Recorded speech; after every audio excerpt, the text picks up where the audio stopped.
नमस्कार, बहुत स्वागत है आपका। मैं हूं आपके साथ नेहा दुबे। गिरिडीह लोकसभा से झारखंड मुक्ति मोर्चा के प्रत्याशी मथुरा प्रसाद महतो ने बोकारो डीसी कार्यालय में अपना नामांकन पर्चा दाखिल किया है। नामांकन के बाद बोकारो के सेक्टर 5 स्थित पुस्तकालय मैदान में चुनावी सभा का आयोजन किया गया। इस चुनावी सभा में बतौर मुख्य अतिथि के रूप में मुख्यमंत्री चंपई सोरेन मौजूद रहे। लोगों की भारी भीड़ के बीच चंपई सोरेन ने सभा को संबोधित करते हुए कहा कि 10 वर्षों तक सिर्फ झूठ और जुमला लोगों को सुनने को मिला है। गिरिडीह और धनबाद के जो सांसद रहे हैं, इन लोगों ने भी लोगों को सिर्फ ठगने का काम किया है। आज झूठ बोल के ये 10 साल देश में राज किया है और यहाँ का एमपी भी उसी तरह का है। 10 साल से उन लोग अपना बीजेपी का ही एमपी बना या उन्हीं का समर्थन में। ये लोग अपना जो भी एमपी है, जो भी लोग लोकसभा में उम्मीदवार है, ये लोग अपना कुछ नहीं है। किसका नाम पर वोट मांग रहे हैं लोग? देश का प्रधानमंत्री के नाम पर वोट मांग। अरे उसका नाम पर जो 2014 से खाली जुमला झूठ बोला है और उसका नाम पर ये लोग वोट मांग रहा है। वहीं गिरिडीह से एनडीए के उम्मीदवार चंद्र प्रकाश चौधरी ने बोकारो डीसी कार्यालय में नामांकन दाखिल किया। नामांकन दाखिल करने के बाद जैना मोड़ में बांधडीह मैदान में एक जनसभा नामांकन का आयोजन किया गया। बता दें आपको कि इसमें मुख्य अतिथि के रूप में बिहार के उप मुख्यमंत्री सम्राट चौधरी, बिहार प्रदेश अध्यक्ष बाबूलाल मरांडी और राजस्व सुप्रीमो सुदेशो महतो ने मुख्य रूप से सभा को संबोधित किया।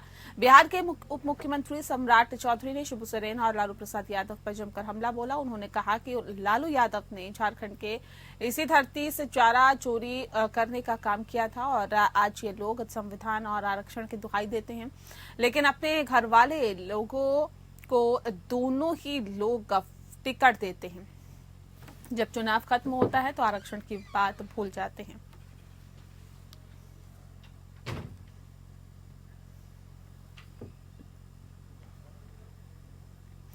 कांग्रेस नेता सह मंत्री आलमगीर आलम के निजी सचिव के सहायक के यहां से 40 करोड़ रुपए मिलने के बाद बीजेपी रेस में आगे हो गई है। बीजेपी के प्रदेश अध्यक्ष बाबूलाल मरांडी ने प्रेस कॉन्फ्रेंस करते हुए कहा है कि झारखंड में फिर से एक बार कांग्रेस की मोहब्बत की दुकान से नोटों का पहाड़ मिला है। कांग्रेस के मंत्री के करीबियों के घर से बड़ी मात्रा में भ्रष्टाचार का धन छापेमारी में पकड़ा गया। ईडी और सीबीआई पर दुरुपयोग का आरोप लगाने वाले झामुमो और कांग्रेस अब जनता के सामने कौन सा नया बहाना बनाएंगी। धीरज साहू से लेकर आलमगीर आलम और पंकज मिश्रा से लेकर पूजा सिंघल तक के ठिकानों से जिस प्रकार अथाह काले धन बरामद हुए हैं, उससे पिछले 5 सालों के दौरान राज्य सरकार की तरफ से की गई संगठित लूट जग जाहिर हो चुकी है।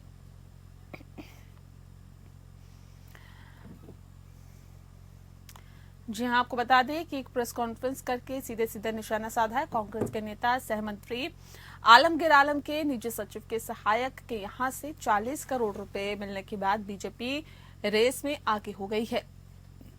बीजेपी के प्रदेश अध्यक्ष बाबूलाल मरांडी ने प्रेस कॉन्फ्रेंस करते हुए कहा है कि झारखंड में फिर से एक बार कांग्रेस की मोहब्बत की दुकान से नोटों का पहाड़ मिला है। कांग्रेस के मंत्री के करीबियों के घर से बड़ी मात्रा में भ्रष्टाचार का धन छापेमारी में पकड़ा गया है।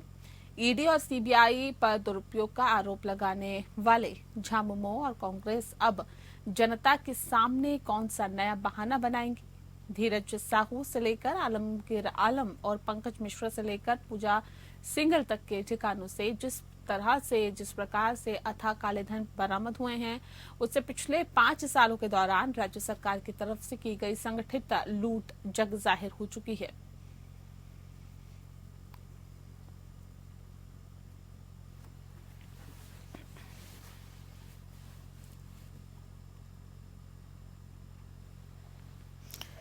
गिरिडीह लोकसभा क्षेत्र से झारखंड मुक्ति मोर्चा के उम्मीदवार के रूप में मथुरा प्रसाद महतो ने नामांकन किया है। नामांकन के वक्त मंत्री बेबी देवी, झारखंड मुक्ति मोर्चा केंद्रीय महासचिव सुप्रिया भट्टाचार्य मौजूद रहे। नामांकन के बाद मीडिया से बातचीत करते हुए मथुरा प्रसाद महतो ने कहा है कि मैदान में कितने उम्मीदवार रहते हैं उसके बाद ही हम इस पर कुछ बता पाएंगे, लेकिन हम जानते हैं कि जनता के बीच और जनता के बीच रहते हैं, हम जनता के बीच जाते हैं, इससे हमको लाभ मिलेगा।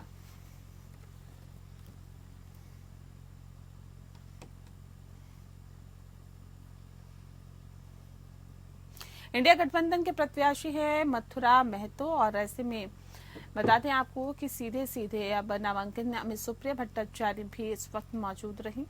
गिरिडीह लोकसभा क्षेत्र से झारखंड मुक्ति मोर्चा उम्मीदवार के रूप में मथुरा प्रसाद महतो ने नामांकन किया और नामांकन के वक्त मंत्री बेबी देवी, झारखंड मुक्ति मोर्चा केंद्रीय महासचिव सुप्रिया भट्टाचार्य मौजूद रहे।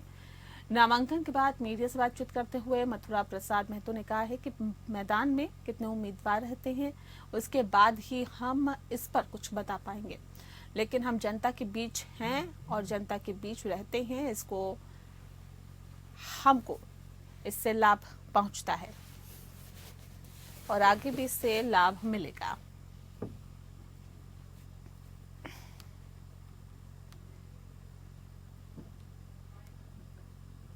जब जनता के बीच जाएंगे तो मिजाज जनता का हम बताएंगे। अभी तो हम जनता के बीच गए नहीं, अभी तो हम कार्यकर्ता के बीच हैं। कार्यकर्ता के जरिए जब जनता के बीच जाएंगे उसका मिजाज जानेंगे तो फिर बताएंगे। क्या कहेंगे आज जिस तरह से आपने चुनावी भेजा था उसमें अब उतर चुके हैं पूरी तरह से, क्या लगता है? अब इस बार हम बताना चाहेंगे कि नामांकन आज हुआ, स्क्रूटनी के बाद पता चलेगा कितना उम्मीदवार है, तब उसको हम आगे जाके करेंगे। क्या लग रहा है जो सेहरा आज बांधे हैं ये सेहरा पूरी तरह से जनता आपको सर बांधेगी? जनता पर सारा निर्भर करता है और उम्मीद है जनता इस बार गिरिडीह में इंडिया गठबंधन का और झारखंड मुक्ति मोर्चा पर विश्वास जताएगा। मुख्य मुकाबला आपका चंद्र प्रकाश चौधरी से सांसद रह चुके हैं। ऐसा नहीं है, अभी बहुत सारे उम्मीदवार और हैं। जब सब आ जाएंगे तो बताएंगे किसके साथ है।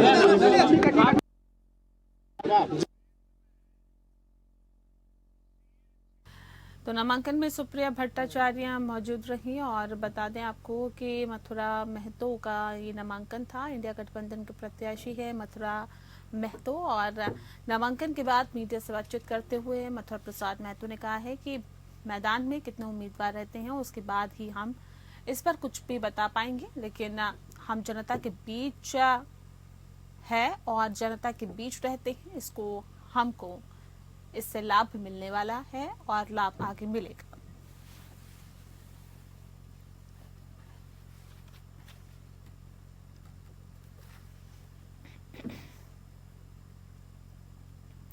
मोराबादी में आयोजित चुनावी सभा में कांग्रेस के झारखंड प्रभारी गुलाम अहमद मीर ने कहा है कि जितनी आबादी उतनी हिस्सेदारी कांग्रेस पार्टी देगी। महिलाओं को 1-1 लाख रुपए मिलेंगे। नौकरी में 50% आरक्षण महिलाओं को मिलेगा। झारखंड की जनता मत देकर फैसला सुनाएगी। बाहरी लोगों को जनता इस बार भगाएगी। खोखले नारों के पीछे बाहर के लोग नुमाइंदगी कर रहे हैं, इसी कारण लोग आपके मामले को नहीं उठाते हैं। यशस्विनी सहाय ने जनसभा में कहा कि झारखंड की बेटी हूँ, खतियानी हूँ, वकालत बाहर की, मुझे समझ में आया कि मुझे लोगों की मदद करनी है, इसीलिए मैंने चुनाव में आने का फैसला किया। सबने झारखंड की धरती का सम्मान बढ़ाया, इंसानी जिंदगी इसलिए मिली है। साथ ही उन्होंने कहा कि हम केवल आपका वोट नहीं चाहते हैं, हमें सेवा का मौका दें, हमें आशीर्वाद दें और हम न्याय पत्र की बात कर रहे हैं।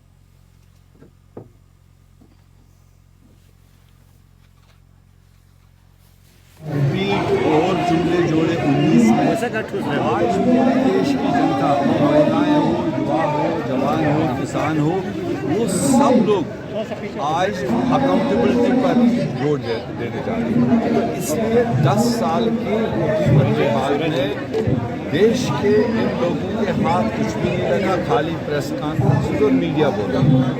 तो इस बार जो कांग्रेस और इंडिया गठबंधन की जो गारंटीज है, जो सॉलिड 25 गारंटीज तमाम तबका जात के लिए दिया, वो घर घर पहुँच रहा है, उसका रिस्पांस, उसका अच्छा प्रभाव है। इसलिए देश में भी उसका असर है। झारखंड में मैं समझता हूँ कि सबसे बेहतरीन उसका असर रहेगा। लोगों का विश्वास है राहुल गांधी की कमिटमेंट पर, राहुल गांधी की गारंटीज पर, इसलिए लोग टूट पड़ेंगे अबव एवरीथिंग। जो भी वोट का दिन आएगा उसमें आप देखेंगे लोग लंबी कतारों में निकलेंगे, जिनको हम जानते हैं वो भी, जिनको हम नहीं जानते होंगे वो भी निकल करके इंडिया गठबंधन के उम्मीदवारों को कामयाब। ठीक है। कांग्रेस से इस्तीफा देने के बाद राधिका खेड़ा ने दिल्ली में एक प्रेस कॉन्फ्रेंस में रोते हुए उन्होंने सुशील आनंद शुक्ला पर गंभीर आरोप लगाए। राधिका खेड़ा ने प्रेस कॉन्फ्रेंस के बाद छत्तीसगढ़ कांग्रेस प्रदेश अध्यक्ष दीपक बैज ने भी मीडिया से चर्चा कर बयान दिया। उन्होंने कहा कि 2-3 चीज उन्होंने कही है। मैं राम भक्त हूं और पार्टी कार्यालय में अभद्रता हुई है। मैंने आईसीसी से इसका परीक्षण करने को कहा है। मैंने जांच के लिए रिपोर्ट आईसीसी को भेज दी है। आज हमारे कंट्रोल रूम में हो या अन्य जगह महिलाएं काम कर रही हैं। कांग्रेस में ऐसा कभी नहीं हो सकता है। उन्होंने बताया कि राधिका खेड़ा और सुशील आनंद के बीच छोटी मोटी बहस होती रहती थी। पीसी के अधिकार को लेकर विवाद हुआ था, ये सच है। रही बात राम मंदिर जाने की, तो ये सही नहीं है, तो उससे किसी को कोई दिक्कत नहीं है। पूर्व मंत्री देवी सुमन ने शहर के जनता किड्स विद्यालय मतदान केंद्र पर मतदान किया और मतदान करने के बाद देवी सुमन ने लोगों से अपने घरों से बाहर निकलकर वोट करने की अपील की। साथ ही उन्होंने कहा कि अब की बार एनडीए 400 पार। भारत सिंह कुशवाहा के 50 से अधिक वोटों से जीतने का दावा भी किया।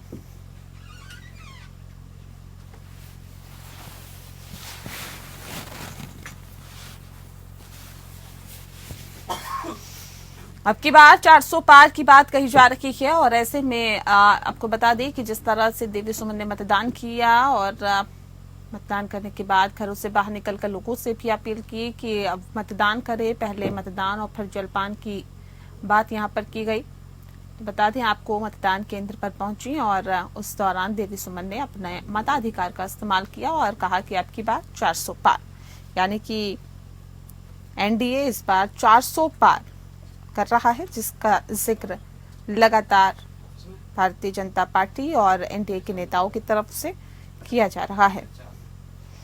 तो एक बार फिर से अब की बार 400 पार का नारा बुलंद करते हुए और मतदान करते हुए पूरे परिवार के साथ वो यहाँ पर पहुंची देवी सुमन और अपना मताधिकार का इस्तेमाल किया।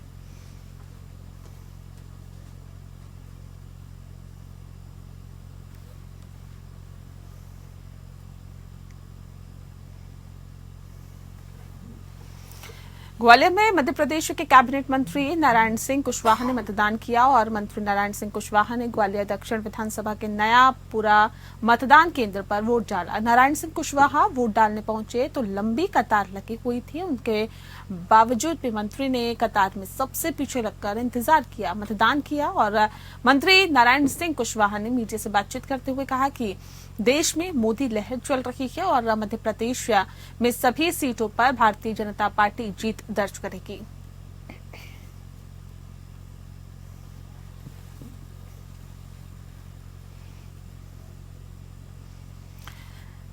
जिला प्रशासन ने लोकसभा क्षेत्र के तीनों प्रत्याशियों को पुलिस लाइन में नजरबंद किया है। कांग्रेस के सत्यपाल सिंह नीटू सिकरवार, बसपा के रमेश चंद्र गर्ग और बीजेपी के शिवमंगल सिंह तोमर अब बैठाए गए हैं। पुलिस लाइन में प्रत्याशियों के साथ ही एसपी शैलेंद्र सिंह चौहान खुद मौजूद रहे। चुनाव के दौरान किसी तरह का उपद्रव और समर्थकों की तरफ से हंगामा न हो, इसके लिए प्रत्याशियों को नजरबंद किया गया। एसपी शैलेंद्र सिंह चौहान का कहना है कि प्रत्याशियों ने ही ये सुझाव दिया था, इसीलिए उन्हें बैठाया गया है। नजरबंद होने के कारण कांग्रेस और बसपा के प्रत्याशी अब तक मतदान नहीं कर पाए।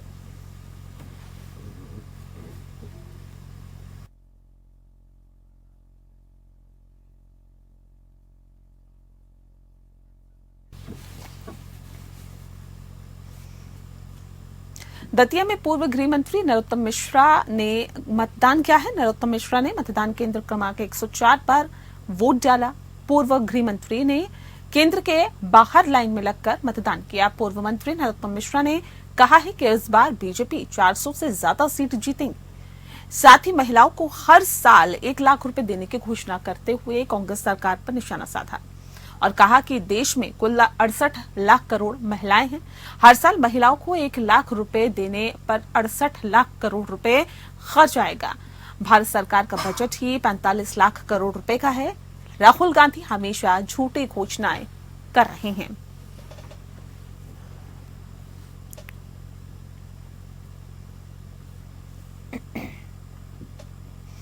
कांग्रेस नेता केपी कसाना ने अपने परिवार के साथ वोट डालकर घर वापसी की और ऐसे में बता दें आपको कि तभी नायकपुरा गांव में कुछ बदमाशों ने उनकी कार रोक ली और बदतमीजी करने लगे।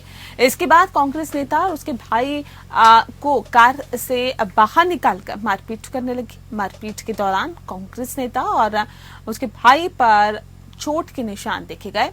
मामले की जानकारी लगते ही पुलिस मौके पर पहुंच गई और केपी कसाना के परिवार को सुरक्षित बाहर निकाला।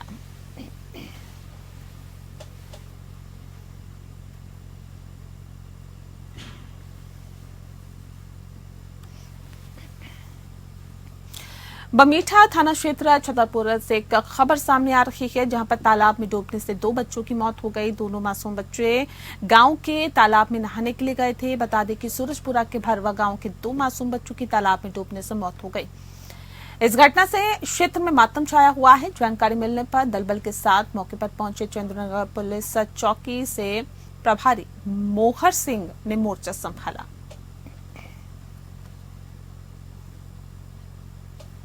और इसी के साथ फिलहाल इस बुलेटिन में इतना ही। नमस्कार।